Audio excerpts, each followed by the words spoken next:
Tikriausiai kiekvienas pažįstate žmogų, kuris atrodo turi atsakymą į kiekvieną iškilusį klausimą. Žmogų, kuris viską vertina pagal savo logiką, kuris nori viską kontroliuoti ir retai pripažįsta, kad gali suklysti. O gal kartais toks žmogus esu ir aš.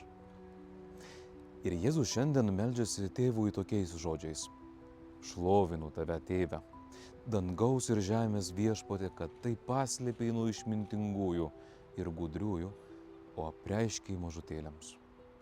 Iš pirmo žvilgsnio gali atrodyti, kad Jėzus priešinasi mokslui arba išminčiai, bet taip nėra. Jis nekalba apie žmogaus protą, jis kalba apie žmogaus širdį. Ir galime prisiminti šio momentu Švento Pauliaus žodžius, kuriuos jisai rašo laiške korintiečiams. Jisai sako apie pašauktą žmogų, koks jisai yra.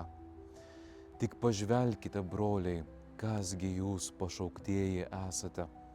Žmonių akimis žiūrint, nedaug tarp jūsų yra išmintingų, nedaug galingų, nedaug kilmingų, bet Dievas pasirinko, kas pasaulyje atrodo kvaila, kad sugėdintų išminčius.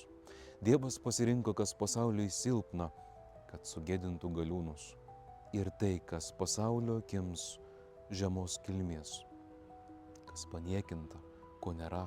Dievas pasirinko, kad niekais paverstų tai, kas laikoma kažin kuo, kad joks žmogus negalėtų didžiuotis prieš Dievą.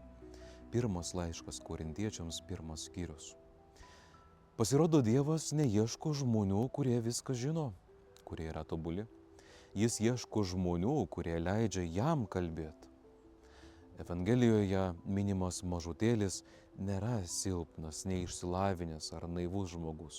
Mažutėlis tai tas, kuris žino, kad yra kūrinys, o ne kūrėjas.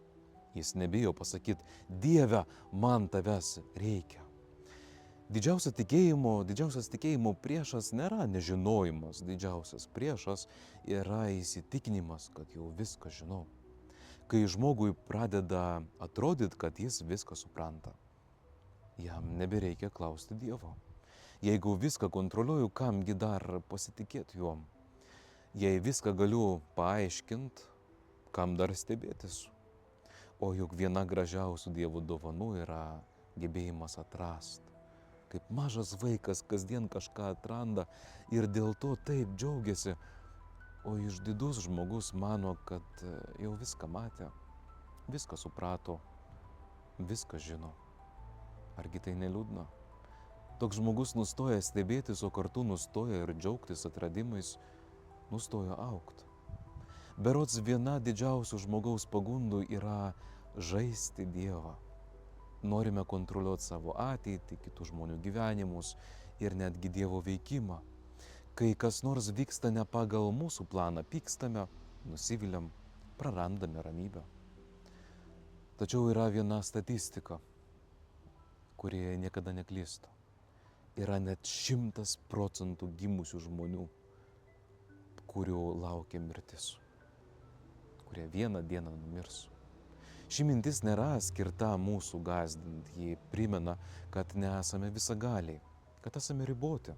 Ir būtent mūsų ribotumas padeda suprasti, kas gyvenime iš tiesų svarbiausia. Jeigu šiandien žinotume, kad liko gyventi tik viena diena, ar piktume dėl smulkmenų, ar atidėtume atsiprašymų žodžius, ar vis dar sakytume, padarysiu šitą dalyką rytoj. Tikriausiai ne. Tuomet suprastume, kad svarbiausia yra mylėti šiandien, atleisti jau šiandien ir padaryti gerą darbą jau šiandien.